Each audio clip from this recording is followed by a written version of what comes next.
to the Indie Wrestling Guy with your hosts, the Hall of Fame referee, Jay Hawk, the not-so-mysterious benefactor, Jay Gold, and the legendary Charlie Butters.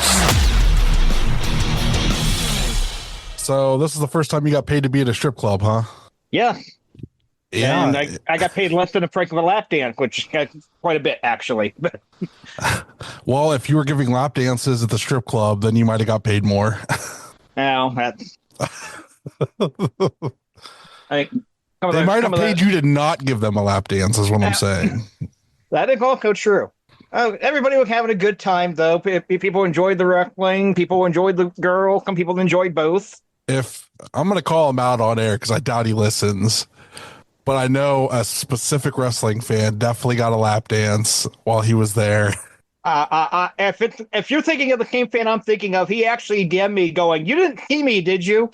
I saw him. I saw Devin get this lap dance, and it made me laugh. Caden was there. He was, he didn't get a lap dance. He was there for the wrestling. As far as I know, he didn't get a lap dance. I didn't see him upstairs getting a lap dance or getting a shower, the shower thing that they had upstairs. No, I didn't see Caden. I saw Caden pretty much at the game part of the bar once the show started. Yeah, he had a seat, and that's where he sat the whole night. So he was actually helping out. He actually was helping get up before people started showing up too. He was helping out with the ring and stuff too. Go props to Caden. But he actually did not have to help out. Not props to Jayhawk though, because when I asked him who else was here from our group, I had a brain fart, and tells me nobody when everyone else was there already.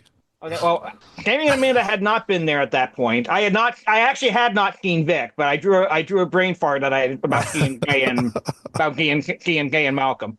And the cat thing, you asked me if anybody here, I'm like, fucking call somebody. Who the fuck I see? And I couldn't. I'm like, maybe I didn't see anybody. I had a brain fart. That match was insane. Cannot wait for us to get the footage and get that out for you. Yeah, there's clips. There's a clip going around online. Actually, there's two clips. One of the guitar shot and one of Vic Vice doing a second story dive out of a window onto everybody down below in the ring. Before I even got there, apparently they looked and they're like, oh yeah, if somebody wants to do a dive in the IW guide match, they can. And because I was joking around, like I said, we were going to do all kinds of just stupid shit, just goofing off in the chat. And before I even got there, some of the people in the match, Vic specifically, was told, yeah, you guys can do the dive off the balcony. And he instantly was like, well, I'm doing the dive off the balcony. Several people talked to him, tried to talk him out of it. He said, nope, he's doing it. And he was 100% confident he could do it without getting hurt. And somehow him and Sammy were the only two to not get hurt in their match. Malcolm and Zay hurt each other in the match, and they want to fight again. So I'm looking at when I can try to possibly get them at a place where they're not going to hit fans and let them fight yet again. So. Yeah, well, I was there for part of that conversation about doing the dive, and he's gonna go, well, I can do it this way, and Pedro basically said, if you're gonna do it this way, or I'm not approving it. That's the only way I'm allowing it, and that's the way he did it. So they did at least listen to Pedro. Yeah, it was crazy, and it happened. And then let me tell you about trying to gimmick a goddamn guitar. Okay, I didn't realize how fucking difficult that was. But thanks to Jeff Steele, who didn't have to, but he fucking worked his ass off to get that guitar ready to be used. So thank you so much for that. Really appreciate it. I definitely owe you. I owe you one for that. So thank you so much. And even with the gimmick, it still busted Malcolm over. Yeah, it still cut him in the back of his head. He was bleeding. Yeah, and that was like the safest possible. Like that guitar was so gimmick. Like I was like, there's no way this is gonna hurt at all, and it fucking still got him. I couldn't believe it. Well, by the time I thought, I don't even think it was completely done yet, but it had clearly been hit with so much. I'm like, this thing's gonna fall apart in somebody's hand, like before it even gets swung. Right. And that's not what happened. I went to the Patriot after the match. I went, well, that good thing they gimmicked the guitar. He's like, I apparently didn't gimmick enough. I don't know if they could have gimmicked that any more than they did. Yeah, honestly, there was nothing more we could do. Like, that was just an inevitable thing that was going to happen, apparently. Yeah, but you and I had both fucked with that thing before Jeff even looked at it. Yeah, we were fucking with it, and then they're like, oh, you got to do this, this, then this, and you got to do this and this and this, and I'm just like, Jesus Christ, this is so much. And then Jeff's like, come on, let's go work on this. And he's like, I got a knife out in the car. We'll get it all fixed up. And he apparently used to work at Guitar Center, so he was able to just tear it all apart real easy. And we stood out there and fucked with it and got it pretty much all the way, and then they finished the rest later after I was busy doing other stuff, but trying to help get chairs and stuff set up in some type of semblance of order, and the merch area set up so that people could sell stuff. So, but yeah, it was a really fun show. I've heard that we're going back already. I may possibly have the date already, but it's not been announced, so I can't announce it. But we probably are pretty much guaranteed to be going back. I think the next time we go back, it's going to be a little bit better and different. I know they were looking at doing outside, depending on what date they could get for the next one. I know they were trying to think come out with the ring. Yeah, if more people could keep going on when they actually left the ring. So I think outside would be perfect. Their outside area is perfect, and you could actually get the guardrail put up outside, so that people aren't up on the apron, which horrible idea in a hardcore show, to let people and fans stand right at the apron.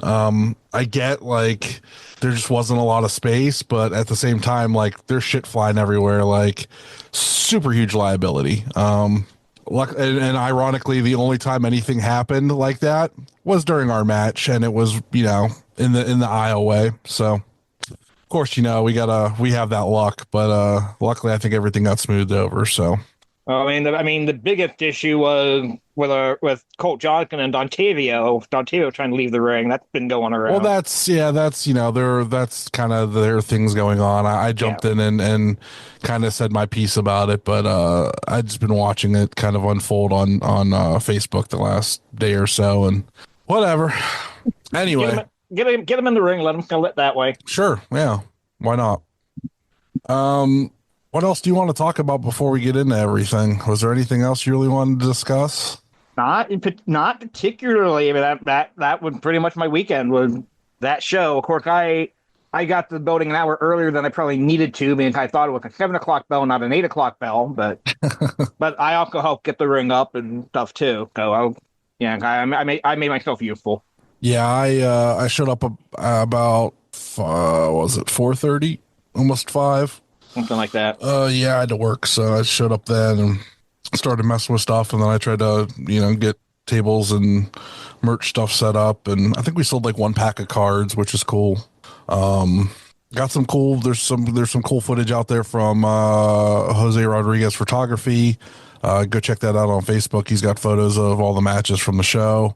There's lots of official ringside photographer of Neo Pro. Yes, and there's lots of great shots he had. I put out like 15 of them, I think, on our Instagram account. So shout outs, Zach, Andrew, and Patty. Hey, Patty. We might be seeing her more often. She might start coming to more Neo Pro shows. I know that we are in discussion with our good friend Jeremy about him coming in and doing medical for the shows. And obviously, if Jeremy's going to be there sometime, we like to have Patty there too. I know she'll be with us May 10th at the anniversary show. Hoping we can get her locked in for more shows. Hopefully she has a good time and decides to start coming to those as well. So yeah, Patty could kind of be checking Team Me Ref. No, it's true.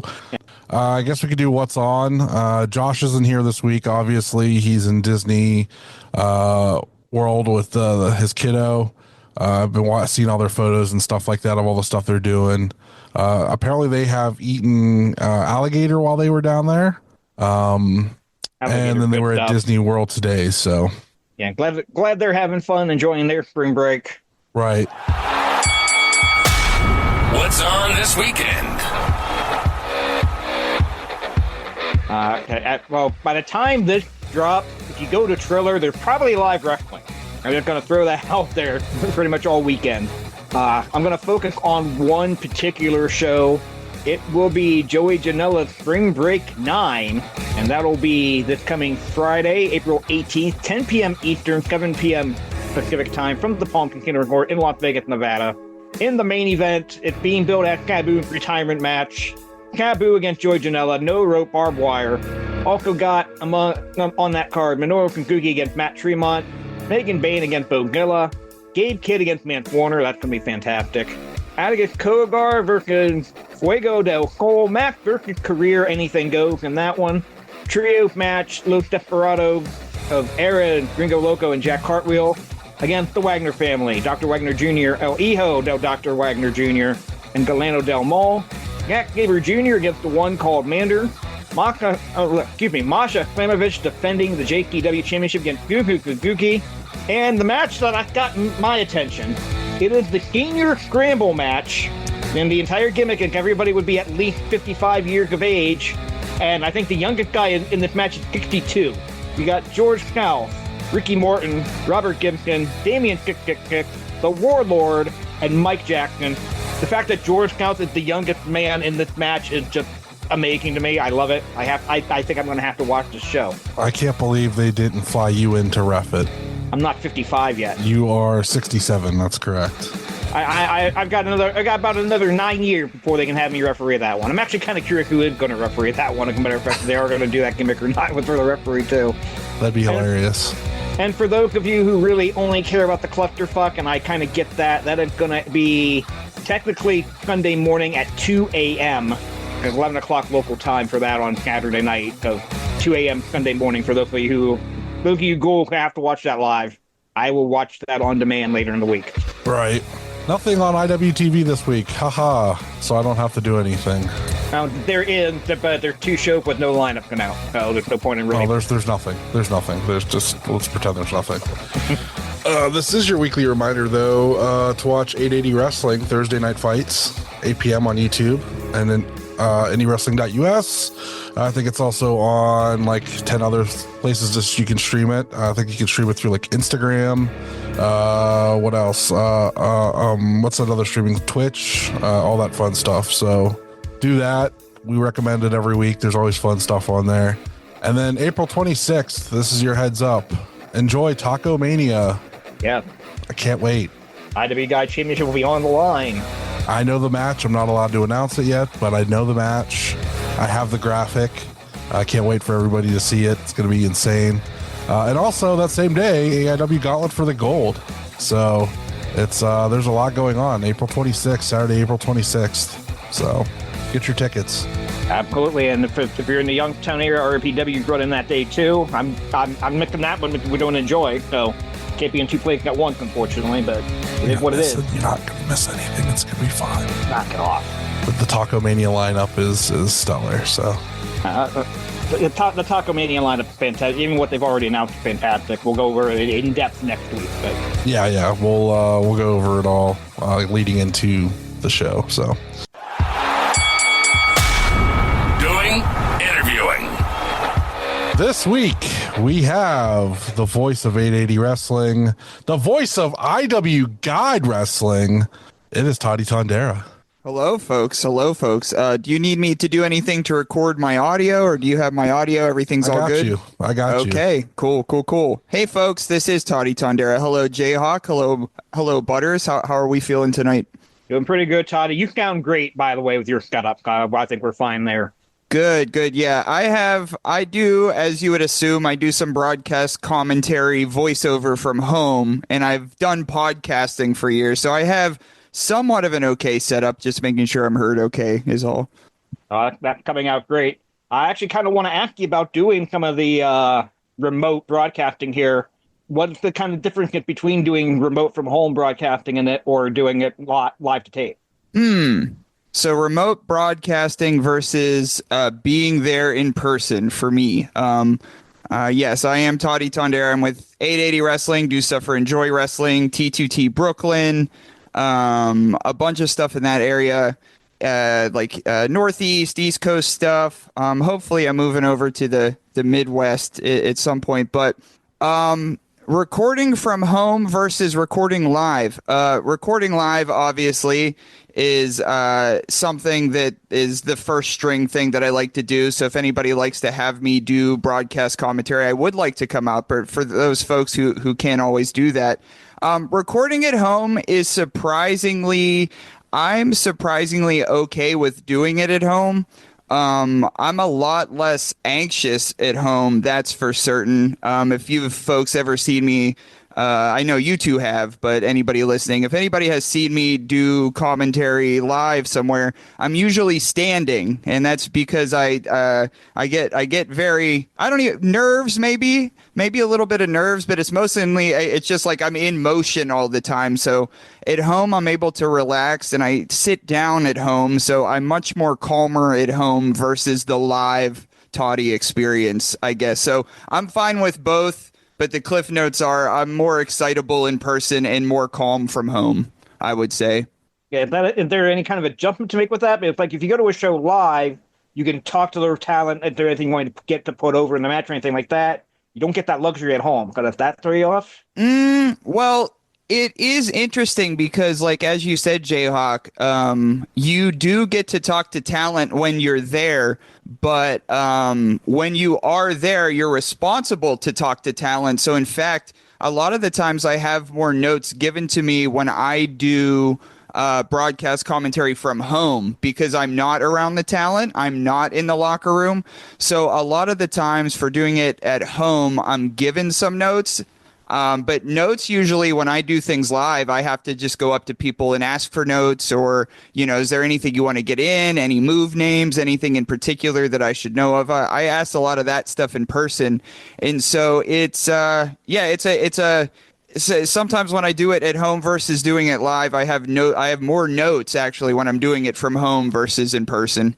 Since the last time you were on, 880's moved. They're no longer in New Ken. They're down on the south side of Pittsburgh now. Yes, 880 Wrestling is at the shop now at 1010 Freiburg Street in the south side of Pittsburgh. And the difference between the last location at Dottie Block versus this one, this is more Pittsburgh centralized. It's actually in Pittsburgh proper. It's in the south side of the city. Currently where I live now, it's only about 10, 12, 15 minutes away versus Dottie Block, which was about like 40 to 50 minutes away.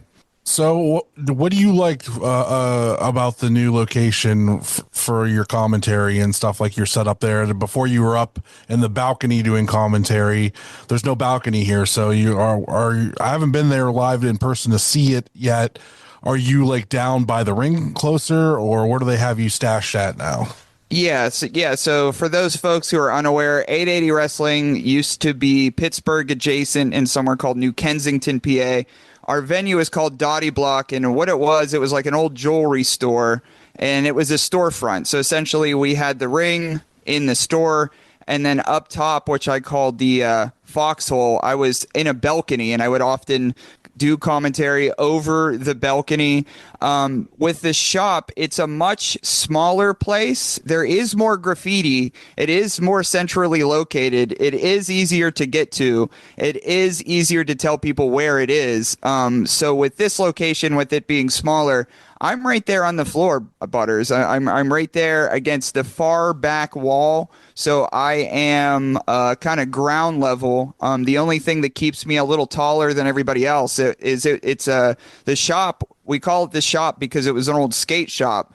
So in fact, I'm slightly elevated off the ground on like an old ramp. I just drug a ramp back there, put a table on top of it, got a monitor, and that's where I do business for 880 Wrestling now. The top of a ramp. Yes, I just drug a ramp over and I stand on it. Now, you had like multiple surgeries on your knee, and you're just dragging ramps places? Yes, that's a great point. Yes, in September of 2025 will be 2 years since my left knee exploded, absolutely exploded. So I'm still not 100%. I'm still at about, I don't know. I'm in pain generally 100% of the time, but I get around much better than I used to. Some days better than others. Some days you wouldn't even know anything is wrong, and other days it's pretty apparent. But I still try to do some physical therapy at home. So I'd be dragging ramps around. I'd be picking up stuff. I do some stuff. I try to get out there. I still walk a lot. I try to walk as much as I can just because I like to. And again, I have a lot of nervous energy a lot, so I just need to keep moving sometimes. I just figured you'd have one of the, the students do it and be like, here, here's a drill.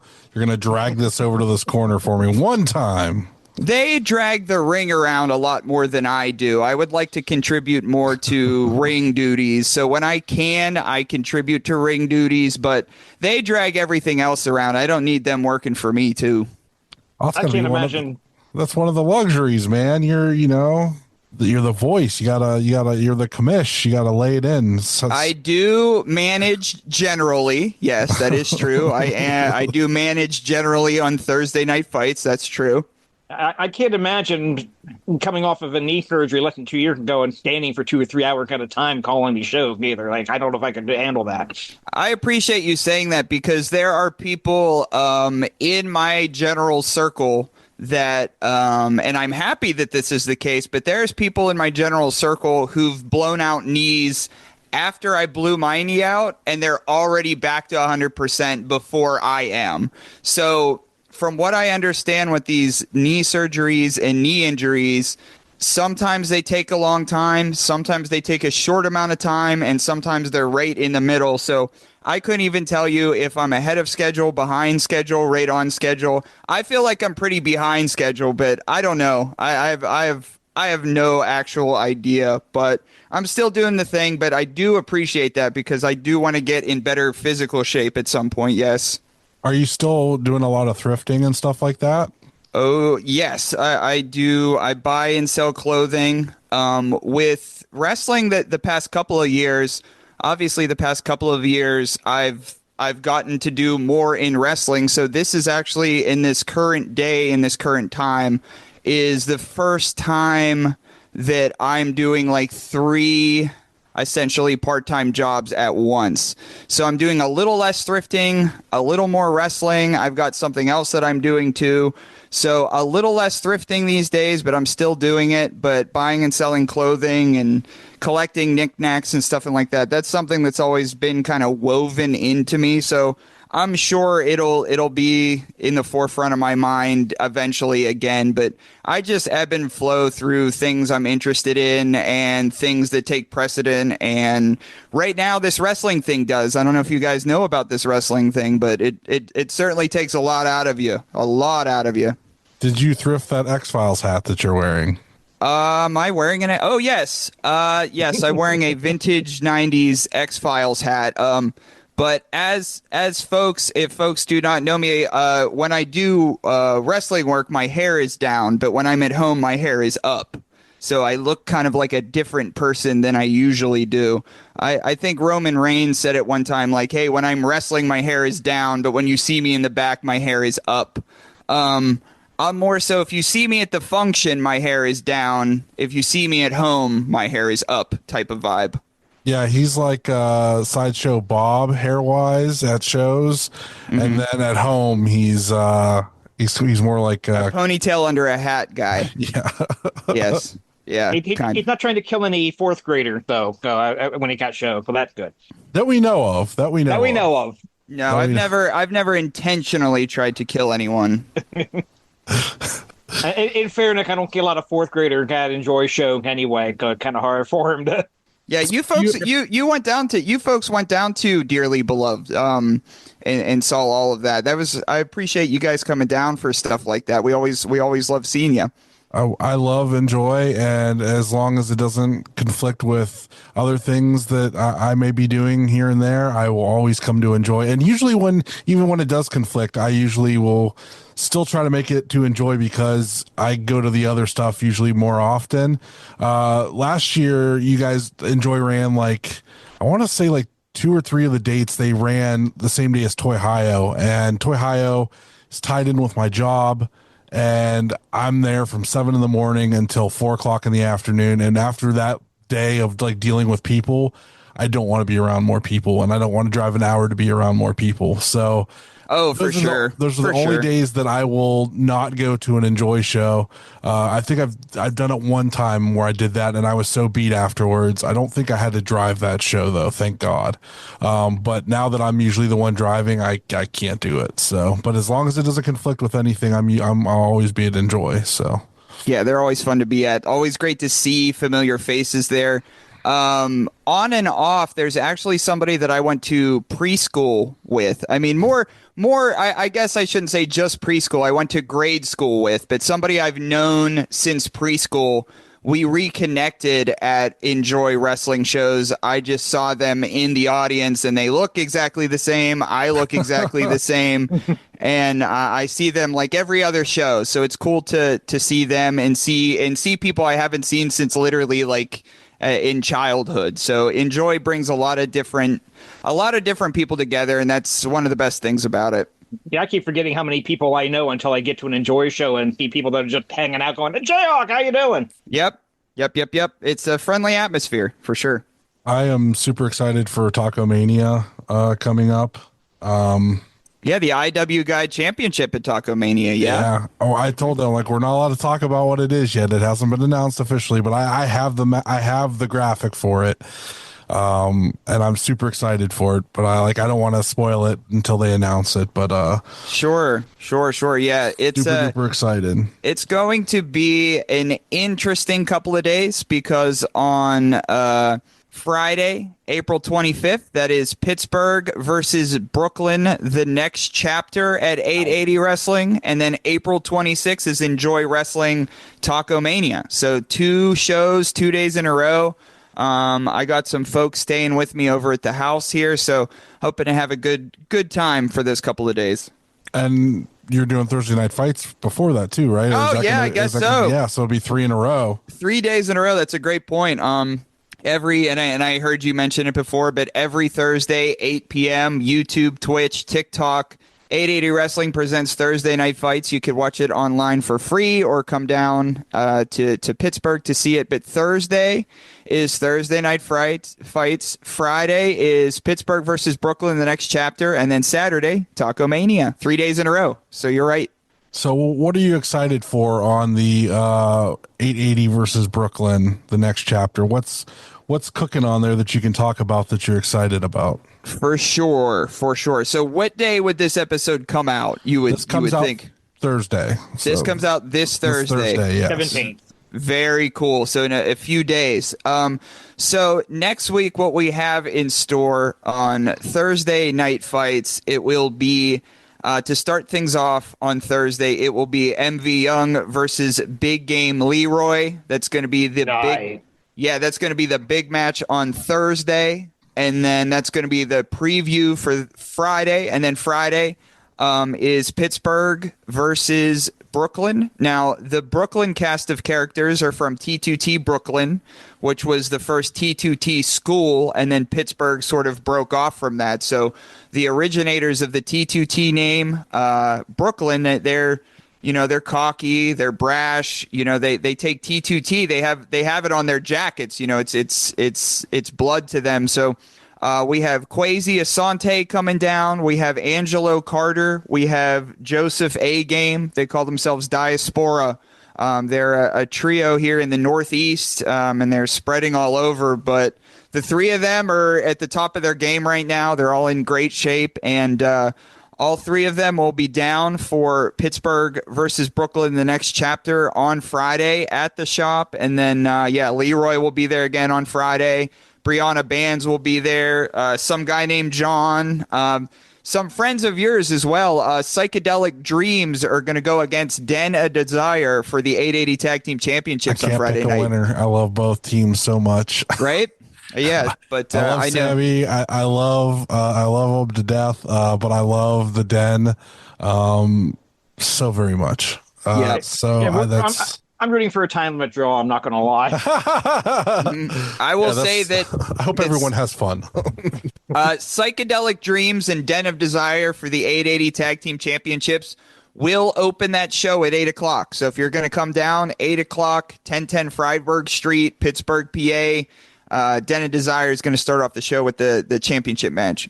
Okay, now you've had a chance throughout here at IW Guide to call some very interesting matches. Mikey against Gary J, Mikey against Cheeseburger. He didn't get to call that match. Yeah, it was stolen from me. Bad audio stole Mikey versus Cheeseburger from me. But next time we'll get him, Jayhawk. Next time we'll get him. Okay, but I'm gonna hack you how those two matches compare. But how did Mikey and Gary J compare to some of the other stuff you've done? Well, Mikey Montgomery is a good friend of mine. So with IW Guide, we've had the opportunity to even get closer because with Mikey Montgomery being the IW Guide champion, I get to call through IW Guide a lot of Mikey Montgomery matches. And Mikey Montgomery, it's all cyclical because Mikey Montgomery is very active in Enjoy Wrestling right now. So that's like you mentioned before earlier, Jayhawk, you said, the difference between calling broadcast commentary from the show versus at home. A lot of the IW Guide stuff I do from home. So I have like notes in front of me. I have butters in front of me. I have the whole slew of different things. But it's nice to know that even by voice that I'm getting out there a little bit further. Now, tell me about some of the talent since you've been on here the last year. We asked you this last year, some of the talent that you're excited to watch. But now that you're seeing some new people come in over the last year, is there anybody that you can add to your list? For sure. I mean, if we're talking just about Pittsburgh adjacent or, IW Guide adjacent or 880 Wrestling adjacent, Psychedelic Dreams. I mean, I think they're both young. They're both very young. Aleo Dreams, Sammy Suntimer, they make up Psychedelic Dreams. And I always say Aleo Dreams is one of the most mature people at 880 Wrestling. And he's half some of our ages. Dude is wise beyond his years, and I have it on good authority to say that Aleo Dreams' mom, her and I listen to a lot of the same music, so that's always been something I think of. Like a very polite way of calling me old, by the way, Toddy. I appreciate that. Oh no, I mean I may be older than you think too. I'm in my late 30s, but. Yeah, you are older than I would have paid you for, but I'm still the oldest one on the podcast right now. So. For sure. Fair enough. Fair enough. Damn it, Jay Gold, I need you here to break that. Yeah, Jay Gold always seems to go on vacation when you're about to come on, so I think he might have some heat with you that we don't know about. I'll figure it out one day. So you have those 3 shows. We know you're going to be commentating on 2 of them. Have they told you if you're going to be doing commentary at the Taco Mania yet, or is that still all up in the air? Well, a lot of the card is still up in the air. So if there is going to be commentary for that show, I will be the commentator, yes. But it is still yet to be determined if there's going to be commentary. But if there is, yes, I will be the commentator for it. But maybe I'll have to talk to some people. Maybe you and I'll do commentary on it. And but there's a lot of stuff I did in the past couple of months in coming up here. Speaking about T2T Brooklyn, I was just up there for Queer Punk Outlaws. Mm-hmm. I was up there with Den of Desire, Blizzy Blake, Marco Narciso, and I traveled up there. And Brooklyn has always been a home away from home. I grew up kind of doing stuff in the comedy scene in New York. I've always lived in Pittsburgh, but my closest friends have always been in New York. So when I'm able to get up there and bring friends from this era of my life, and I bring friends from this era of my life, and they meet friends from other eras of my life, to me, at least in my own mind, it's pretty cool. So it's nice being up there and being a part of that. But some crap talking up there for sure. I mean, those Brooklyn kids, they really want a piece of Pittsburgh. They really want a piece of 880 Wrestling on April 25th. So a lot of crap talking. Butters. They talk a lot of crap, but I mean, some of the names you mentioned, they have every right to. They have some stellar kids up there that some of my favorites. So. Maybe their attitudes aren't great, but some of my favorites up there. I mean, they're, as I mentioned, Angelo, Quasi, and A-Game. They all bring something different to the table. They're all very unique, but there's a cool cast of characters up there always. Always. I mean, Sazzy Boatwright's up there. Candyman is up there. Jay George is up there, CPA. Like, they have so many dynamic talents that I wish I saw everywhere. I've missed meeting Zazzy several times, and I think the reason is because when we finally do meet, it's just going to be like a world-ending event, like one of those world-ending events. Like, we're going to just hit it off and like be best friends. So they're just it's just inevitable. Eventually, it'll happen. So Yeah, that seems like a positive world-ending event.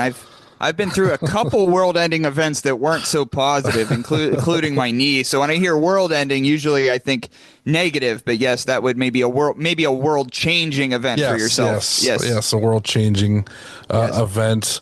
And I mean, there's been times where like I was there Thursday, and they came down on like the Friday or Saturday after, and I'm just like, if I would have known, I would have just held off a day and came down for that Saturday show. There's a big Kaiju Big Battle show on Sunday night up there. And I was, so on 420 this Sunday, smoke 'em if you got 'em. Kaiju Big Battle is going to have a show. And then on May 3rd here in Pittsburgh, Kaiju Big Battle is going to have a show.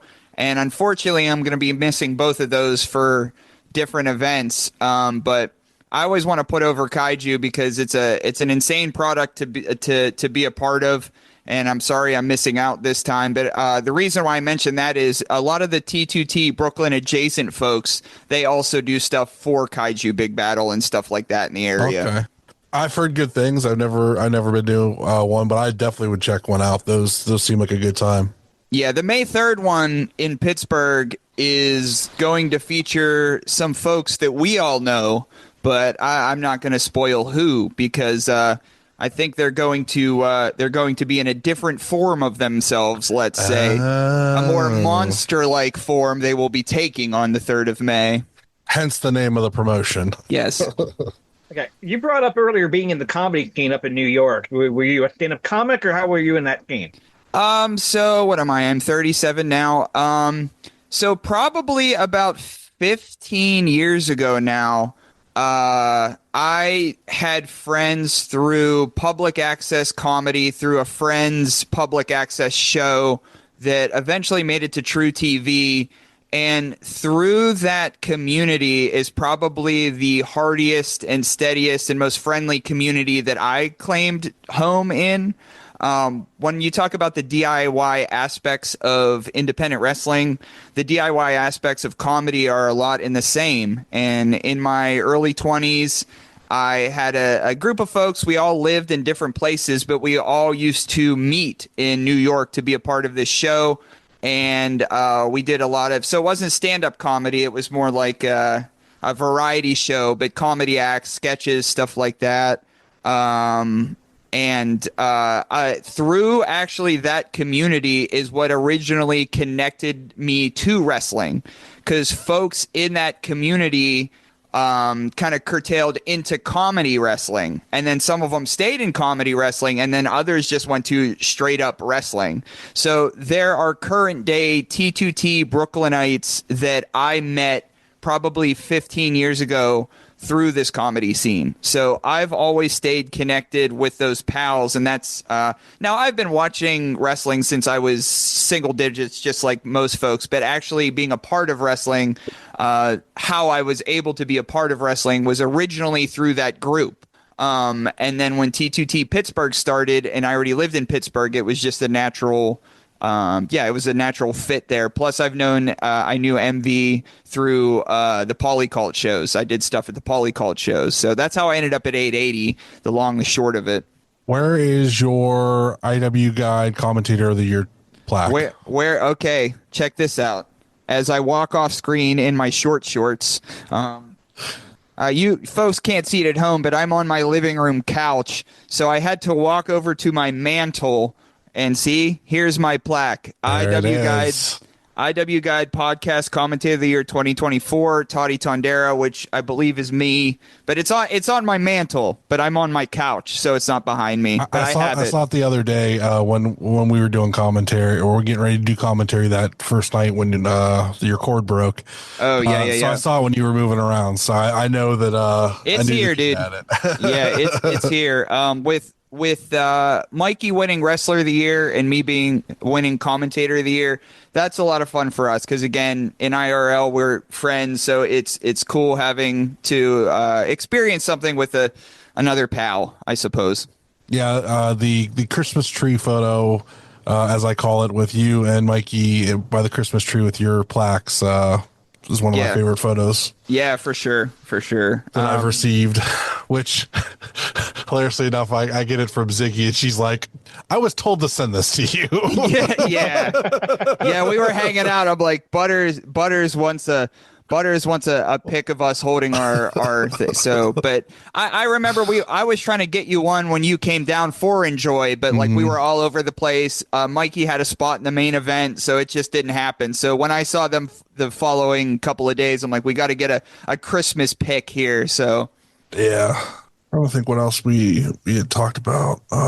Yeah, I'm trying every question I'm thinking of, like, no, we act that last time. No, trying not to repeat ourselves. So let's talk about the 880 Patreon. Yes, let's talk about the 880 Patreon. So there's like a show on there now that you guys are offering that's like a Bizarro World. Yeah, I mean, kinda. Yes, so 880 Wrestling, we do Thursday night fights every Thursday, 8 p.m. That's a weekly free broadcast. Now, the school at this point is 2.5, 3 years old, something like that. In the early days of 880 Wrestling, how it started was there was an original training class. And so we did a lot of what we would call student shows. And sometimes they're still student shows. But as our brand was building and as we gotten bigger, we've gotten more students, and more students are learning to wrestle. So now that we have a cast of characters, we have a full show on Thursday night fights. So there is there's a bit of an absence there because we used to be a little bit more loose, a little bit more free, and people were like kind of learning as they went. Well, since we had that absence of that, the newer students, the newer classes created something called Happy Hour.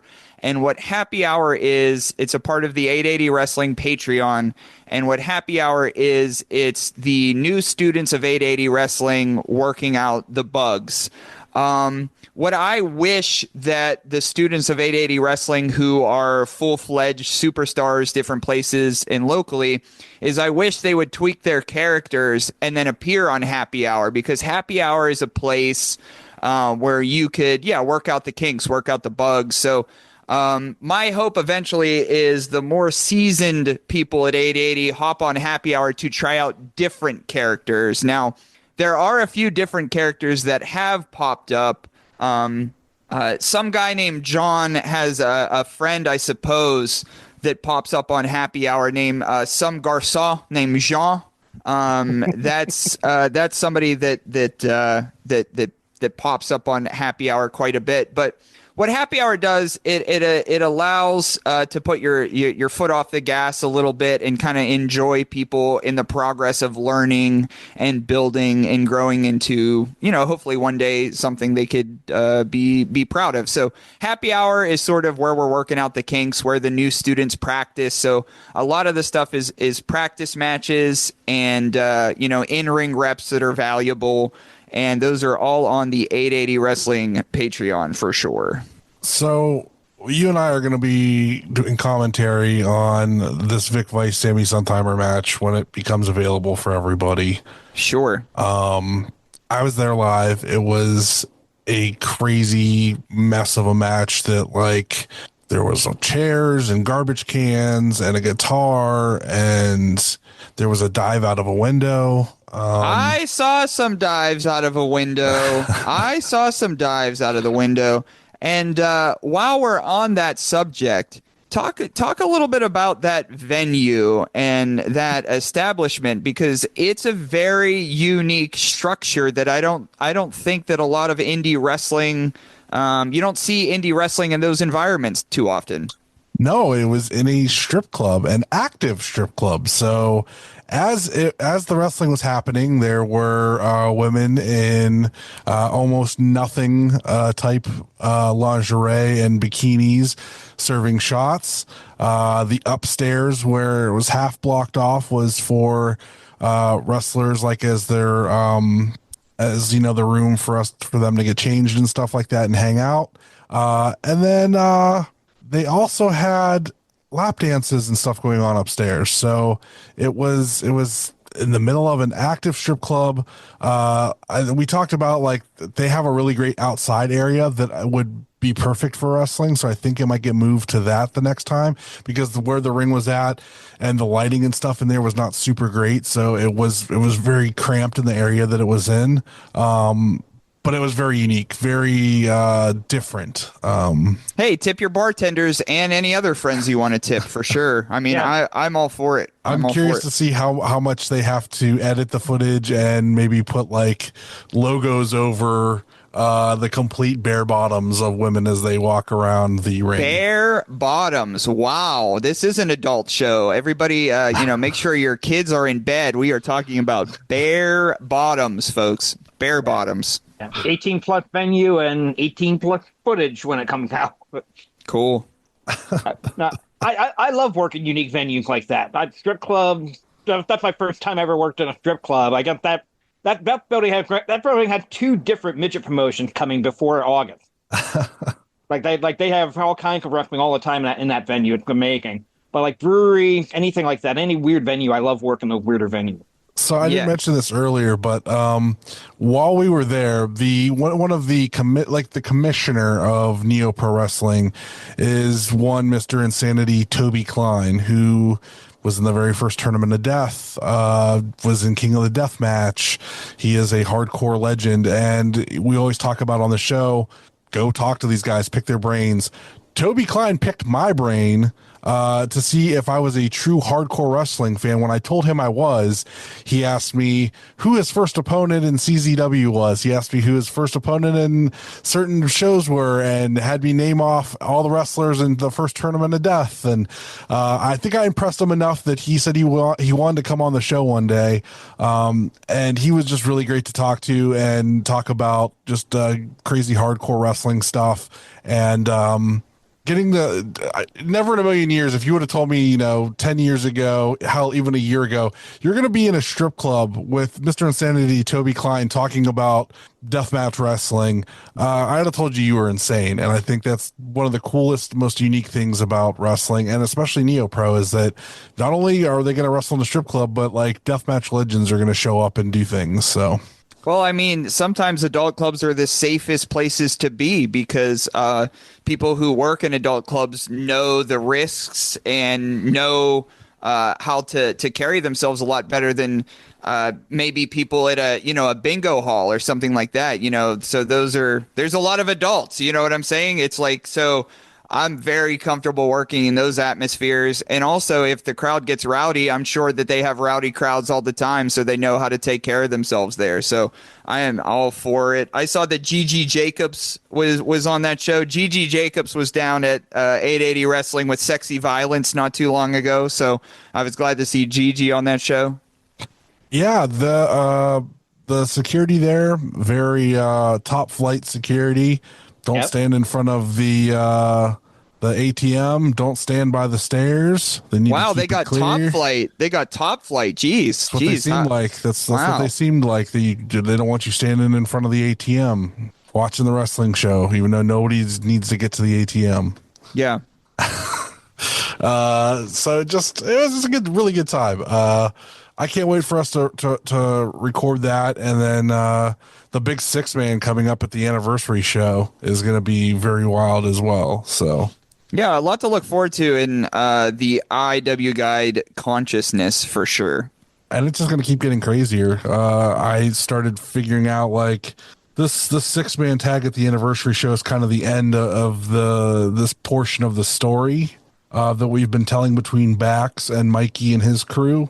And now we're going to move on to what happens next. And it's exciting to kind of move pieces around and say, well, what if we do this? And what if we do that? And I'm excited to see like what your reaction is to it, because I noticed when you watched the Sammy Suntimer Zay Garcia match, I don't think you thought that Sammy was going to pick up that win. No, I You were didn't. genuinely shocked. No, I didn't when think he got I that win. No, I didn't think Sammy was going to win because Sammy, of course, newer to wrestling, even newer to IW Guide and Neo Pro, is like my boy Sammy. But he's quick. He got to showcase some of his skills at Royal Rumble weekend. We went. There was a group of 880 wrestling folks that were booked on a show for in Indianapolis that weekend. I got to do the 880 show. I also got to do the Naptown Pro show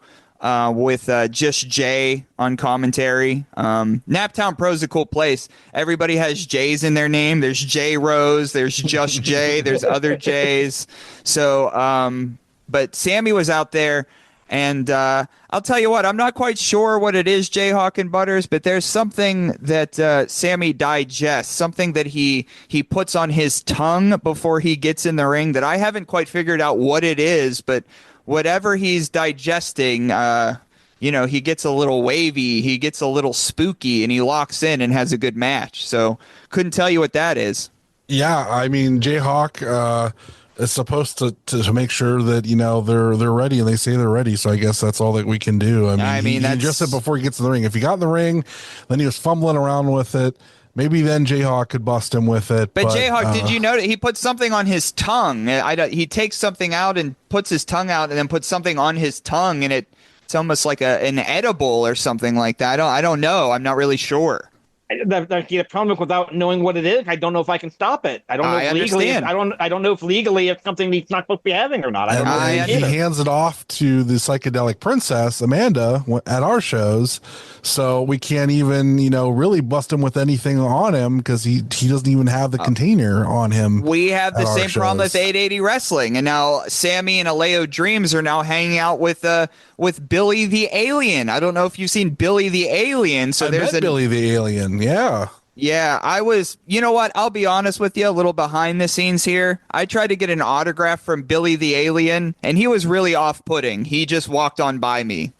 So yeah, he was very arrogant, very I don't mean to of me, and I'm just like, okay. I don't mean to disparage anyone here, but Billy the Alien, he's not quite the people person. Let's just be honest with the fans. I think he gets his attitude maybe from enjoys Billy Dixon a little bit. Maybe they mingle a little bit. I think he gets that from Amanda, to be honest with you. It's very possible. It's very possible. I mean, he's also an alien. He's not accustomed to our ways and our customs. That's maybe how they react on our planet. Jayhawk, you might be right on that one, bud. This is true. Yeah, but I guess I don't like to peel back the curtain. Yeah, exactly. I don't want to peel back the curtain too much, but if fans out there want to meet Billy the Alien, it might be a little difficult, just saying. Yeah, did he do the thing where his head came off with you too? Did you notice that? Well, Billy the Alien's head does come off. It does. There's a tag team down here in Pittsburgh called Department of Jocks. They're actually a trio. Department of Jocks ripped off the head of Billy the Alien. The audience didn't really like it, but fortunately for Billy, his head just grows back. But his head does get ripped off quite a bit, I will say. Yeah, I think he thinks it's a trick now because he did it in front of me. And instead of just being shocked, I was just grossed out and kind of annoyed. With Psychedelic Dreams, it's always a pink out. Yeah. But yeah, I genuinely enjoyed your reaction to Sammy picking up the win. Heck yeah. And so I'm excited for you to see this next match and everything. So especially with dives off the balcony. Man, let me tell you, that little inside baseball on that, I was not 100% comfortable with it. But it was decided before I even got there that it was going to be done because I joked about a balcony dive when I was told there was a balcony months ago. And then they were told, oh, well, the IW guys can do the balcony dive if they want. And Vic heard that and was like, I'm doing it. I'm going to jump off the balcony. And, yeah, that's why agents and showrunners are important to matches, because sometimes people want to do whatever they want to do, and that's A-okay. But as long as like a veteran or an agent or someone showrunner says like yes or no, that's what you got to go with. I mean, some spots are, hit or miss, but like if an agent or someone show running says like, yes, this is safe enough to do, try it. It's just up to chance a lot of times. It was cleared by several people. They all agreed on a certain way to there do you it. go. And so that's why I'm just like, all right, I guess. Like I'm all right. I told him, I was like, if you aren't feeling it during the match, you can always call an audible, and nobody's going to be the wiser. It'll be fine. But sure. Yeah, and we Butterick and I talked about it before you came on, but I'm a part of that whole discussion. It was basically like, if you're going to do it, it has to be done this way. If you don't do it this way, you're not doing it. No. Yeah, fair enough. Like that's how it should have been done, right? Like if you can't do it this way, then you're not doing it at all. But things happen. Like example being like everybody tries to prepare, everybody tries their best. Like when I hurt my knee, I was refereeing and I just slipped on the floor, right? It's not that that night I actually took a punch to the face by Beastman, and Beastman socked me in the face. So going into that show, planning that show, Beastman socked me in the face, and we were like, let's see if this works. Let's see how hurt I get with this sock in the face here. And I ate a big punch in the face, and I got up, and I was fine. And then the next match is actually when I hurt myself, and then I finished the whole show. You want to talk about inside baseball? Some inside baseball on that night that I only found out a few days ago is Beastman thought that when he punched me is when I tore my knee. Because when Beastman socked me, I sort of, like a gay, because I am a gay, like a gay, I got punched in the face and sort of curtsied around and fell. And he thought I tore my knee in that curtsy, and he felt bad enough that he just left. And he was only told like I think weeks after the show by someone else, like, no, that's not what hurt Toddy. Toddy got hurt in the next thing. And so Beastman thought that I think that he thought that he and I were going to have some heat because he hurt me. First off, we wouldn't have had heat if he hurt me because things happen, and I agreed to it. And number two, it had nothing to do with how that happened at all. No. It's always fun when you get hurt and somebody in the match doesn't realize you got hurt till day later. That happened to me like 10 years ago. I'm working the show. There's a guy, the Living Nightmare, that kind of did the Gangrel red liquid gimmick. Sure. What I wasn't aware of, because I got tunnel vision doing the match, he did that gimmick, and to try to keep the floor from staining, somebody went and mopped the floor in that area. So the finish was fight happening outside the ring. I go outside to follow that so they can do whatever cheating they're doing behind my back. I turn around, supposed to slide in the ring, make the count. I hit the spot they mopped, landed right on my back, slid from one ring post to the other, got up on my knees, made the count on my knee from the outside, and could not get up any further than that. I had like 3 people come out to help me to the back. Exactly the same thing. Just slipping up. You know what I mean? You're planning for a much bigger spot, a much more complicated experience. And what people get hurt on is just accidents, or just mere coincidence and accidents. But no, Beastman did not hurt me on that day. But shout out to Beastman, because he's been living his dreams over there in Japan. And then he was just in Tournament of Death with GCW. So cool for him. Yeah, him and I were talking that on Saturday as well, and I was telling him about how much my group of friends love Cool Beast Man, and he thought nobody liked Cool Beast Man, and I was like, no, like a lot of people like Cool Beast Man and think he's better than regular Beast Man. Oh, this is Cool Beast Man is a hot topic. You may not know that. so I told him, and he was very gracious about the people loving that. And he's like, I don't get a lot of compliments. He's like, so I really take it to heart. He's like, I'm really glad that you guys enjoyed Cool Beast Man. And he's like, I can't bring him out as often as I like to. He's like, but maybe one day you'll see him again. So yeah, no, that was a hot topic at the time, was Cool Beast Man, because in Beast Man's inner circle, Beastman's Inner Circle knew that he was going to get some opportunities elsewhere if he was the old Beastman. So he went to the old Beastman, and look how far it's gotten him. So cool Beastman, regular Beastman. I appreciate the Beastman himself for sure. Either way, but a lot of different cats and characters you meet on the road, and Beastman is one of them. Yeah, I've worked a lot of Beastman matches over the year. Sure. A lot of Beastman matches. Yeah, well, I was lucky enough to just absolutely get rocked in the face by Beastman. So I actually got to referee Beastman against the Biff a number of years ago. Oh, okay. That was fun. Okay. A little Joseph Parks action. Yes. Yeah, that was a lot of fun. I remember which benefit show it was not a Dropkick Diabetes, but it was some kind of benefit show. Yeah, it was great. It would be cool since you worked Beastman versus Abyss if you got to work cool Beastman versus Joseph Parks. That would be interesting, yeah. Have you seen my brother Chris? Abyss? Yeah. Oh boy. Anything else you want to talk about, Jayhawk? No, I got my commentary questions in early. We've had a nice conversation here. There's nothing else I can think of that we have to discuss. Well, let's talk some WrestleMania, I guess, while we're here. Sure. This is super gonna annoy Jay Gold because I don't ever let him talk about the World Wrestling Federation or World Wrestling Entertainment on our show because we're an indie wrestling show. But let's talk some WrestleMania. It's WrestleMania week. Love it. Toddy, I know you watch Monday Night Raw every week. What's got you excited for this weekend? What matches are you excited for? Well, I'll tell you what. I'll be honest. I don't know that the WrestleMania card is as stacked as it's been in recent years. I think star power is a little lacking, but also part of the reason is there's a lot of multi-people matches. Like there's a triple threat each day. There's a four-way dance one of the days. So I think like a lot of the stars are in these multi-people matches. So like I think all the stars are kind of packed and crammed together, and then the undercard has like singles matches. So it's like it's a weird card for sure.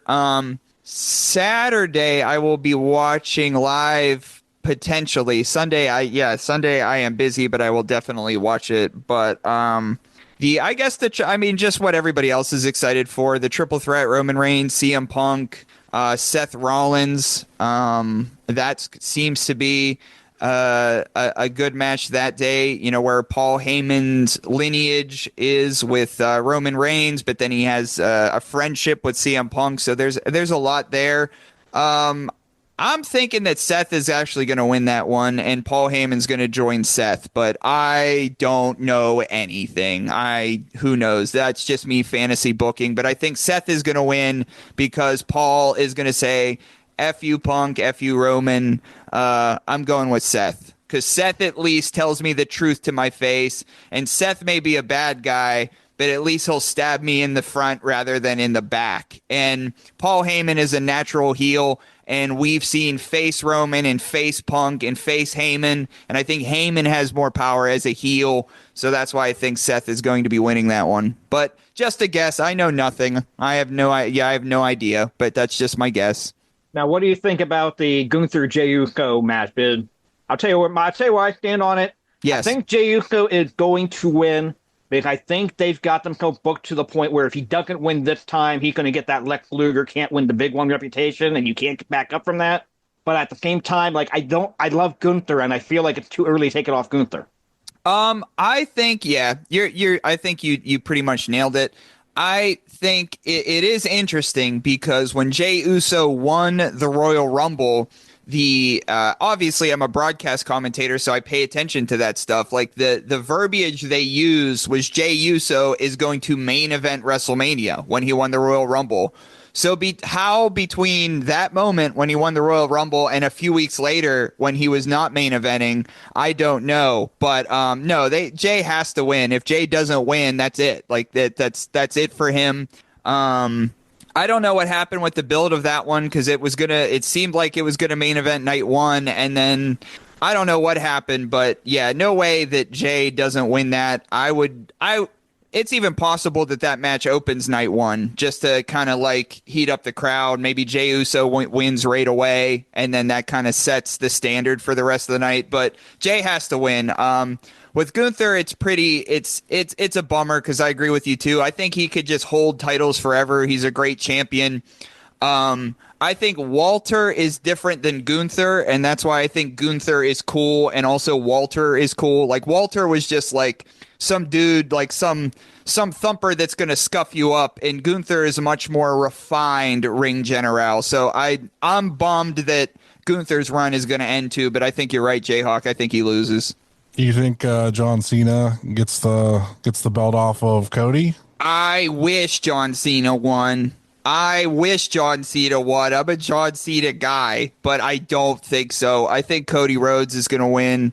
I do not know if The Rock is ever going to wrestle, but it's like seemingly this endless build that they like say Roman in The Rock or Cody in The Rock, and then there's some ties to that, and then they just kind of disappear sort of.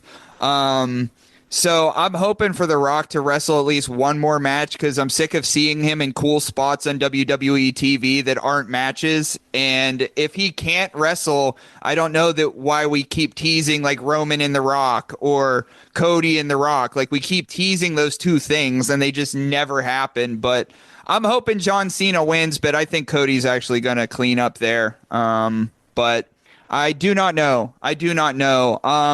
I also think with LA Knight and Jacob Fatu, I'm thinking there's going to be some sort of like incidental double turn there. Jacob Fatu is just too damn over. I think the crowd's going to cheer for him and then turn on LA Knight. I can definitely see that happening. I think Jacob Fatu winning that match, no doubt. I don't think they're going to. I think that's one of the few no-brainers of the entire weekend. Yeah, and I thought that Jacob Fatu lost, so I could just be buying into stupid Facebook AI stuff. But I saw somewhere on just a stupid Facebook graphic that says Jacob Fatu is undefeated still. And I swore he got pinned. Maybe he's undefeated in one-on-one competition, but I have no idea. But I saw that it was like 283 days he's been undefeated, and that's the fourth longest streak of undefeated in WWE history. But I don't know. How long was Asuka undefeated for? She wasn't even listed, so they weren't even looking at women, I don't think. It was more than 280 some odd days. I know that for a fact. I'm looking up Jacob Fatu. He's looking up Jacob. I knew that's what he was doing instantly. Well, yeah. It's like today with like AI on Facebook, like AI is just taking over in stupid ways. And so anything could say anything about anyone. And it's just like people are like, oh, yes, Right. And so if I'm incorrectly passing on gossip, I apologize to the listeners of the IW Guide podcast. But Asuka is one of my favorite. That's why I always think of Asuka. Okay, so Jacob Fatu has lost to Braun Strowman by DQ at least twice. And he was pinned by Cody in a dark match at a TV taping one.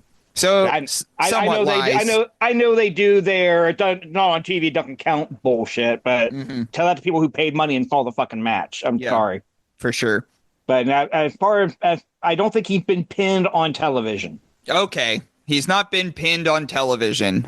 He's been DQ'd, but he's not been pinned on television. But it's not gonna. I mean, he's not gonna get pinned at Mania. They would be so stupid. Like you said, Jayhawk. That's like the no-brainer. Jacob Fatu's winning. Like that's.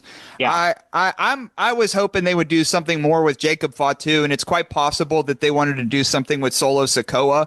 But Solo Sikoa, unfortunately, maybe just not as over as Jacob at the moment. I don't know. I don't know the whole deal. But yeah, I do watch WWE. I do pay attention to WWE, for sure. And then I'm assuming everybody has it kind of figured that Penta's winning the Intercontinental title in the four-way, probably. You don't think so? I don't know. I think the thing with that four-way, what's interesting about it is I could see any four of them winning, and I could see any four of them winning and it feeling right as well. I don't know that there's a bad outcome to that one. I mean, because if Braun Breaker wins, that's a huge WrestleMania win for him because he's kind of on a hot streak. If Penta wins, that's a big win because, he came over from AEW and this is like his Mania. Finn Balor, of course, he's been around for forever, and that dude hardly wins feuds, so that's a big win. And then Dominic Mysterio, if they wanted him to be a babyface, that's a way for him to be babyface by winning that match and maybe turning on Finn Balor. So I don't think there's a bad way to go with that one. I do wish there was more singles matches at Mania, but I digress. I don't think that I would be unhappy with any of the four who won that one. Anybody who wins is fine, but if I had to pick, I would probably say Dominic. I'll probably go with Dominic winning it, but who knows? I'm guessing. I don't watch like I used to, so it's like I see stuff here and there, and it's like I figure there, you have Jacob Fatu, who definitely I could see them strapping up, and then there's always those mid card belts are like the worker belts. So like Penta, he's hot, he's new, Sure, it would get him over with the crowd even more. I feel like it makes sense, but who knows what they have planned for him? If the whole Rey Mysterio match with Chad Gable's alter ego, how that's going to play out. Randy Orton has a singles match. Don't know who it's against. I mean, yeah, rumors that it's this person or that person. It could be a lot of different people. Yeah, it's looking like it's going to be Solo, but I originally thought it was going to be Aleister Black. But back to Jacob Fatu, I had fortunately before. We talk about Enjoy Wrestling. We talk about Jacob Fatu. We talk about the WWE. Before Jacob Fatu went to the WWE, he had a match at Enjoy Wrestling. And so we had the opportunity at Enjoy to kind of see Jacob Fatu right before he went to WWE and to get to hang out with him and stuff like that. And him being a part of Enjoy Wrestling, I know meant a lot to all of us too. And he was very kind, very cool. He's just the type of dude that has an aura around him that's 3 feet long. Like, you don't even have to be looking at Jacob Fatu to know that he's entered the room you're in. Like, he has a presence like that. I say that often about TME too. Gannon Jones Jr. and Duke Davis, TME. They're the Enjoy Tag Team Champions right now. They've had TV matches, but they've been together. People like that, you could just feel their aura. Like, you could just feel their aura in your presence, and you don't even have to be looking at them, and when they're in the room. And Jacob Fatu also has that, what I like to call the TME aura to them. Well, I think that's part of the reason Solo Sikoa fallen off too. Jacob Fatu came in, and that first appearance, everybody like, oh, this guy's a star. Yeah, and overshadowing the guy that you've been pushing, the new tribal chief for the last 6 months. Sure, yeah. But I like all those guys, and well, not all those guys, but most all of those people in WWE. Like, that's definitely the product, at least TV product wise, that's like the TV product that I would follow. That's most on TV that I follow. But that's the thing with Solo. Like, Solo is growing and becoming what Solo is, and then you insert Jacob Fatu, and Jacob Fatu, I mean, is just one of the best to do it. So, like, if you're comparing apples to oranges, it's a bummer for Solo because, Solo isn't Jacob Fatu. But, I know when Jacob Fatu signed, they didn't want to put him on TV immediately because they were afraid he would outshine Solo. And then finally, they just had to put Jacob Fatu on TV because they had him signed for as long as they did. So that was the fear with WWE, that he would outshine some of their other guys, and that's credit to Jacob Fatu. Yeah, I think your money match next year, assuming The Rock doesn't wrestle next year, I think your money match next year is Roman and Jacob Fatu. Yeah. Sometime in the next year for sure. But that's I don't know if my plan is correct and Seth Rollins does win and Paul Heyman joins Seth Rollins on night one. I don't know what that means for Seth Rollins either. I don't know if that's Jey Uso that against Seth Rollins in the future is a feud. I have no idea. But it's a little thin for a Mania card, but it's not because the talent isn't there. It's just like there's so many multi-person matches that it doesn't feel like there's a lot of star power in a lot of the other ones. And it's a transitional time too. I mean, like, sure. they just talked about it on the WrestleMania 9 documentary. That was a transitional WrestleMania for them. Like, Hogan was supposed to be done. Like, they were trying to do other stuff, and then they realized, oh shit, I guess we do need Hogan, and they brought him in for some stuff. Sure. But like, I feel like this is the same thing. Like a lot of people have been complaining about this card being light, and it's like, well, it's just a transitional time. It's not like last year's was like really the very first like Triple H Mania, but there was still there was still a lot of ties to the old regime in that WrestleMania. This will be the first fully Triple H one, and it's a transitional one. Like when he fully gets his hands involved for a full year, tweaking things and doing things, I think he'll have a better grasp after this one, and I think it'll be better. But like they got to figure it out, and it's not bad. I mean, by looking at the card, it's not a bad card. I just think they tried to maximize talent the best they could, and instead of doing like 8 matches every night, it's only a handful, and so they have to kind of stuff stars in every single match instead of giving us 16 or 24 matches over the course of 2 days. Well, I will do a little Uno reverse. Butters, Jayhawk, what independent or TV wrestling shows, not counting WrestleMania, coming up are you most looking forward to being at, watching, being a part of? What's coming up in the future for you two that you're looking forward to?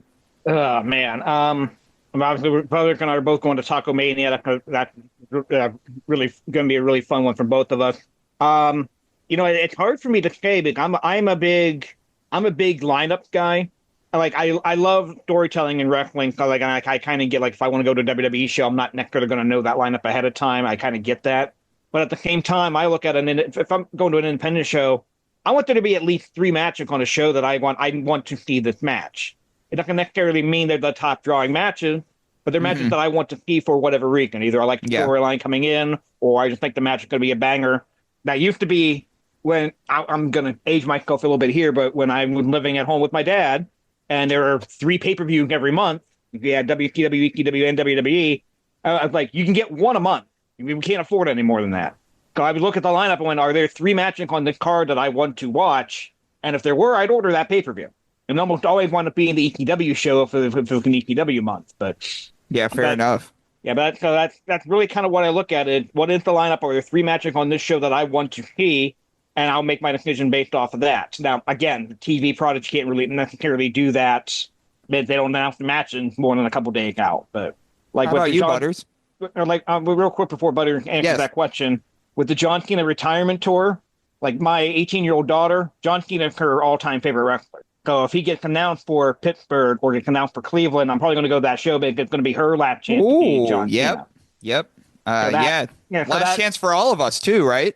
Yeah. So something like that will override it. I know when Ric Flair was doing the initial retirement tour before his 18 other comeback, they announced him for Cleveland like 2 weeks before that WrestleMania. I'm like, well, I'm going to go to that show. It's going to be my last chance to see Flair. Right. I mean, right now we have, I think in my schedule book, I have like 2 shows in the next month or so overall that I'm looking at going to. NeoPro has their big anniversary show. And we have a big 6-man tag on that. And then Taco Mania, like he said, it's like that card stacked. There's lots of good stuff on it. Plus there's tacos and there's beer and there's wrestling. Like that's the perfect day. Like that's, some people would call that heaven. So, I think that's the perfect mix of things. And, it's also unfortunately like the busiest day for wrestling because there's like 3 other things going on that day, like huge events. Totally. So like I was supposed, like, I want to go to all 3 things, and I'm unfortunately just one person that I can't make it to every single thing. So yeah, there's even for like this weekend proper here, for WrestleMania weekend proper, like Saturday and Sunday in independent wrestling, not only in Vegas, obviously in Vegas, that's where independent wrestling, a lot of things are happening, but outside, like there's Unsanctioned Pro, there's a lot of different things and a lot of different shows that I wanted to be a part of during WrestleMania weekend. But it is like I did WrestleMania weekend when it was in Philadelphia. 880 did a show there. I did a Smash Master Wrestling show there. This year, with it being in Vegas, it's a little further out. For commentators, it's a little bit different than like wrestlers just hopping on shows. Commentators, it's a bit different. But this year, there was a bunch of shows in independent wrestling Saturday and Sunday, and it just felt like, dang, I do want to at least sit down and watch WrestleMania like proper live. And I still enjoy doing that because in ways that's, you know, a lot of the times when wrestlers or whoever wrestling personalities get into wrestling, they kind of stop watching wrestling. And I wanted to make sure that I never got to the point where I just didn't want to watch stuff and I didn't take time to watch stuff, because that's also how you get better too, is you watch stuff. So I'm not so much as like a tape guy in the sense of like I'll just watch old wrestling because I'm like, oh, I want to mimic the stars of the old and what they do. I like keeping current, and I like, and even this is off topic but on topic for the off topic but on topic for an off topic reason. Like I even that way with music. I'm not a musician, but like I like to stay on top of music that I like and I like to discover. And I listen to new music all the time. I don't want like a recommendation from something years ago and be like, well, this is so good. And it's like, yes, but it's happened. Where it's, what have you done for me lately? I want to see something new. I want to see what's happening. And it's also a way to keep me young. It's not that I'm old yet, but I'm almost old enough to say that I'm old, but not quite. So it's just like I want stuff to keep me young, especially, well, like having a bad knee that aged me a lot. So I like to feel young. I like to watch new stuff. I like to listen to new stuff. I like to have new experiences. I can definitely see that, and that really does bother me when people are in the business and they say, "Well, I don't go to shows I'm not booked on." Why not? Like, I mean, first off, if you're in the business and you show up, a lot of the shows don't let you backstage because they know who you are. And Sure. if not, I go to AIW shows, I go to Enjoy shows, I buy a ticket because I want to support my friends anyway. Mm-hmm. Like, I don't need to be backstage at a show necessarily. I don't mind buying a ticket to a show and just enjoying wrestling and being a fan.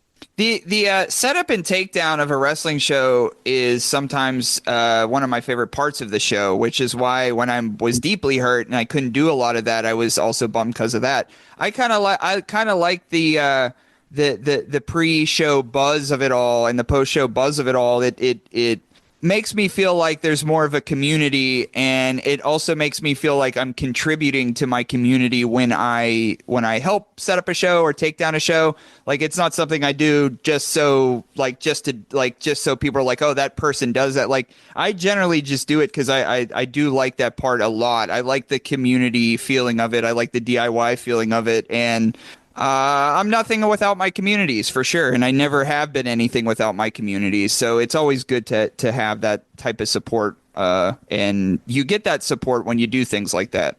Like, I go to Cauliflower Alley, there's almost always a wrestling show associated with it, and I'll sometimes just kind of keep an eye on the legend, the people that have been on TV that are there, and see how they're reacting. And a lot of them will get in the back and just kind of be quiet and not really say anything, not really react. And I went to one show where Victoria was sitting in the front row, and she was more active cheering than any of the fans, just any of the regular fans. Yeah. Like, I might have another question or two. So welcome everybody to Toddy Tondera's podcast of the IW Guide. My guest today, Jayhawk and Butters. Jayhawk and Butters. One more question for both you folks. What independent wrestling star are you most looking forward to see develop over the course of 2025? It doesn't have to be local. It also can be local. It could be someone who's a big star or somebody who's just starting. It doesn't matter. Who are you looking to see? Who are you happy to watch and think is going to be a star in 2025? yeah, well, with the WWE ID thing, I'm looking forward to seeing some of those people getting some more of those opportunities. Cam Holloway, definitely a favorite, and I love the fact that he's getting those opportunities. Jack Cartwheel is another one I love watching. I love seeing he can be getting out there more, and getting away from that a little bit. Man, Alec Price, I love Alec Price. I really want Alec Price to as many plays he's already getting. I really want to get to more plays and can just get that breakout year. Alec Price brings a lot of energy, a lot of energy. And speaking of Enjoy, they brought in Alec Price one time, and maybe it's a bit of a forgotten match because it was just like an early match. But Alec Price is somebody who's always had a ton of energy. I agree there.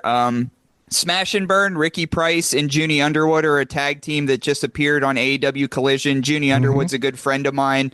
I want to see Junie in 2025 more places. That's my pick.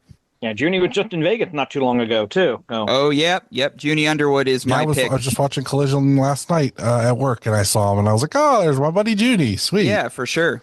For me, because I sort of have a hand in it, I'm going to say Zay Garcia. I think he's doing stuff at Unsanctioned. He's doing stuff with us and at AIW. And I think that if he really fully commits himself like he needs to, I could see him being a lot of places and doing a lot of big things. He's very talented. He's got that build on him, and I think that he can kind of mix it up and do a lot of different things, and the stuff that he studies and watches, and he mixes up a lot of stuff, and I think that it makes him unique, and it makes him somebody to watch that's doing stuff different but making it look really cool. So he'd be my pick. I think that Sammy is going to have a really fun year in the next year or so. With some stuff I have planned for him. Like, I think there's a lot of really fun stuff, like when on my end, like to be able to look and go, I could do something cool with him. Like, and to have that ability to help them kind of develop and build that mystique that may get them looked at by other people and go, oh, I didn't see this in this person before. I want this person on my show. I'm hoping that happens for everybody that we showcase on IW Guide, and including Mikey. Like, of course. That's the main goal of this whole thing. Like, when I just sat out this year and was like, all right, we're gonna strip Derek, we're gonna crown a new champion, and then we're gonna go to the races with him. We've done a ton of new merch with Mikey. We've pushed to get him a lot of new places. Hopefully we're going to start seeing some of that. I've been in contact with some companies in Canada that are interested in working with IW Guide. So we're going to be hopefully doing something up in Canada soon.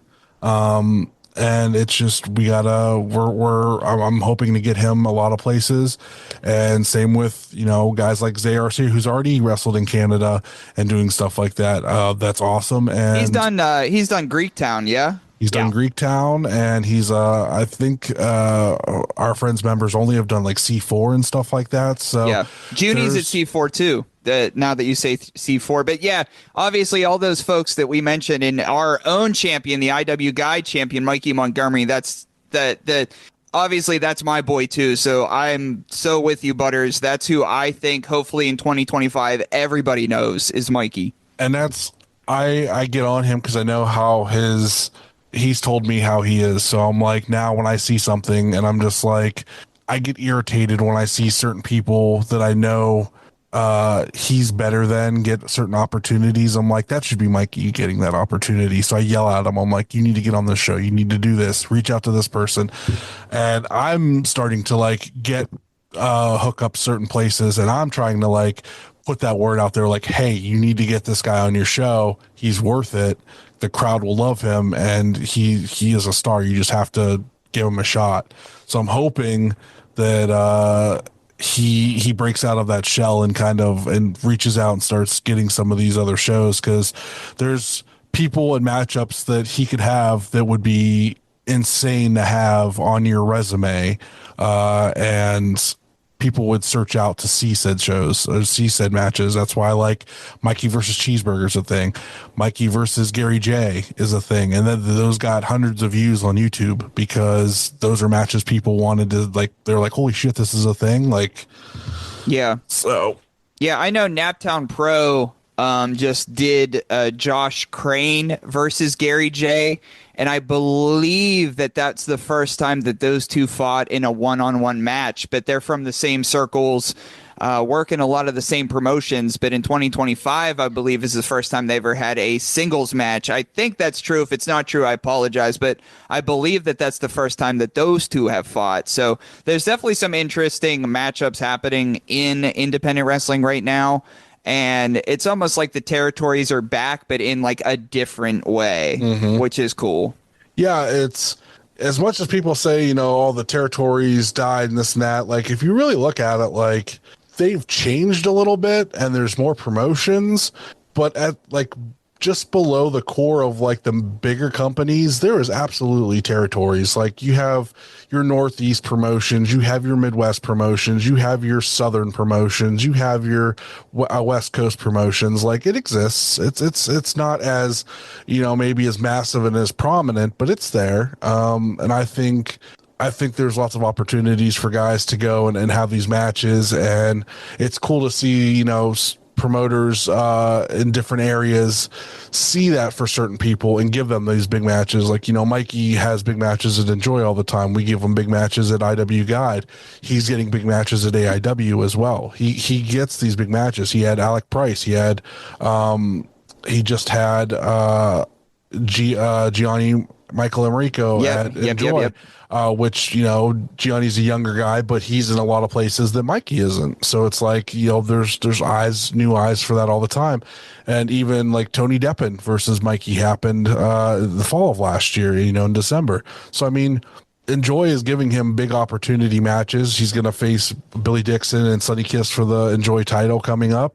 Everybody's giving him these big opportunities. So obviously there's promoters in this area see something in Mikey and know what he's worth to get him to that next levels where I really hope that he can get himself there and get on that bigger stage like GCW or NWA or something like that, where he can be seen by, not just hundreds of people, but thousands and eventually millions of people. Another guy that I would be amiss not to mention, and maybe a 2026 guy. It's not that he's not ready now, but I think somebody that Pittsburgh that I think is dropping the ball on, Evil Ways, which is a no-ring deathmatch company, is probably using this person better than any other company in Pittsburgh right now.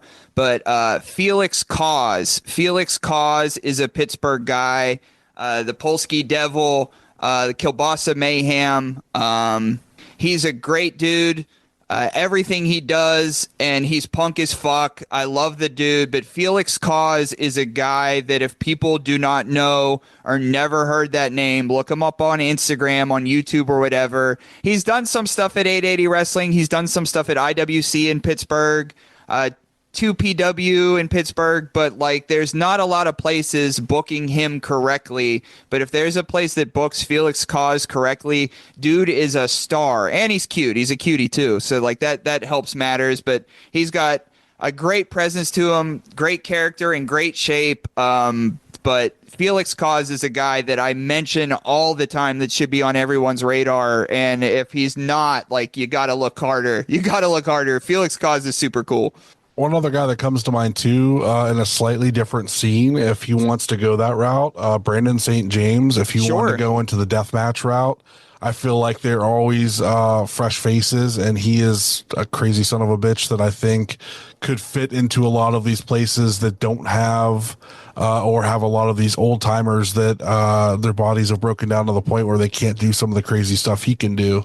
I think he could fit right in there with a mix of, what he does plus being hardcore. So that's a great point too, because he could work several different styles. Now he doesn't only just work hardcore. He could chain. He can do singles matches. He's in a tag team as well.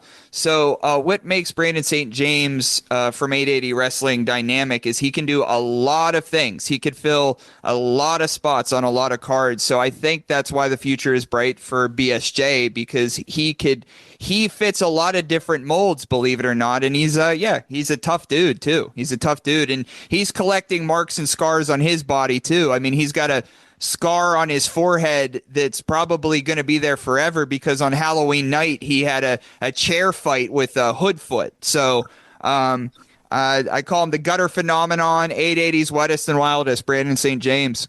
And a phenomenal beard too. So for sure. Well, I think that's going to wrap it up for us this week. Got any plugs there, Toddy? As far as wrapping it up, I am at Toddy Tondera, TODDY Tondera on Instagram. That's where I'm most active. I use my Instagram more than I use my cellular telephone number. So that would be the best way to get a hold on me at Toddy Tondera on Instagram. It is interesting that on Twitter and Blue Sky, at Toddy Tondera is taken, and it's not me. I don't know. Neither account has posted anything, at least the last time I checked. But there is a Toddy Tondera on Blue Sky on Twitter, but that's not that. I don't have control of those, but I am on Instagram. But yeah, I guess to go forward here, I'll plug what's happening. I guess a week from when the show comes out. Thursday night fights every Thursday, 8 p.m., 1010 Freiburg Street in the south side of Pittsburgh. 880 Wrestling presents Thursday night fights. You could watch that for free at indiewrestling.us or YouTube or Twitch or TikTok. And if you want to chat it up like the chat rats in the chat for Thursday night fights, I will be the commentator that will be talking to you back. So that's next Thursday. Next Friday, Pittsburgh versus Brooklyn, the next chapter. A Game versus Gianni for the 880 Championship. Psychedelic Dreams challenges Den of Desire for the 880 Tag Team Championships. Angelo Carter versus Reese Hayes. Quasi Asante versus MV Young. And then on the 26th, which is that Saturday, is Taco Mania. The IW Guide Championship is on the line. Mikey Montgomery is going to defend. There's also a 10-person big-ass match going on that features students of 880 Wrestling, Kings of the District, David Lawless, and so much more. So those are next week are those three shows. And then May 3rd, I'll be at Negative Outlook Wrestling at 123 Pleasant Street in West Virginia for some no-ring action. Was it? Follow me on Twitter, Twitch, and TikTok, and Blue Sky at Ref Jayhawk. Instagram at Jayhawk1539, although I'm pretty much never on there. Far as bookings go, I'm not booked on the show, but I will be at Taco Mania hanging out. If you see me, come say hi. Buy him a beer too. He's not driving, so he can imbibe a couple. Yeah, I will absolutely not turn down free alcohol ever. No, you can absolutely buy me a beer if you'd like. Good to know. I think my next booking is actually the Neo Pro's third anniversary show, May 10th. No. And you can follow my ramblings on Twitter at Charlie_Butters. I'm also on Blue Sky at Charlie Butters. Please rate, review, and subscribe wherever you listen to us. Help keep us in the top 180 wrestling podcasts that keeps growing every day, because you need 100 different people to tell you the same thing that they're watching on television every week. Patreon.com/IW Guide. We always put up stuff there first. So if you see us post something, like the availability to buy trading cards or a match on YouTube, whatever, it's always available on the Patreon first if you want to be the first to get it. Subscribe. We have $1, $2, $5, $10 tiers. $10 tier gets everything, and they get free merch a couple times a year when we drop free merch. Like the $10 tier people just got free trading cards sent to them. They've gotten free shirts. They've gotten free 8x10 sent to them, autographed by all the wrestlers on the show. All kinds of stuff like that. We also have shirts over at brainbustertees.com. If you don't want to buy one from them, go to our buddy Will's Gorilla Press Clothing. I think it's like a big cartel. If you just Google Gorilla Press Clothing on Google, you'll find it. There's Toy Hio shirts on there. There's all the different shirts on there. There's a IW Guide shirt on there that we did exclusive with him. Check out our podcast friends, At Odds with Wrestling. The card is going to change. Everybody over at the Main Event Wrestling Network, our other friends, Time Capsule Toys, Toy Hio, Rubber City Toys, Big Starks Brand, Set Tab Photo, Gorilla Press, Smokin' Jay's Barbecue, Pally's Beef Jerky. You see Kaplan at a show, he's selling beef jerky, $10 a bag, and it is the best beef jerky you will ever have. That's all I got. I did a very different version than what Jay Gold usually does, but I did have some notes down to try to remember it. As always, life's short. Watch more indie wrestling. See you next week. Get roached. Later. Don't forget to review and subscribe wherever you listen to us. Find us online at Facebook and Instagram at the Indie Wrestling Guide, and on X or Twitter at IWGuide1.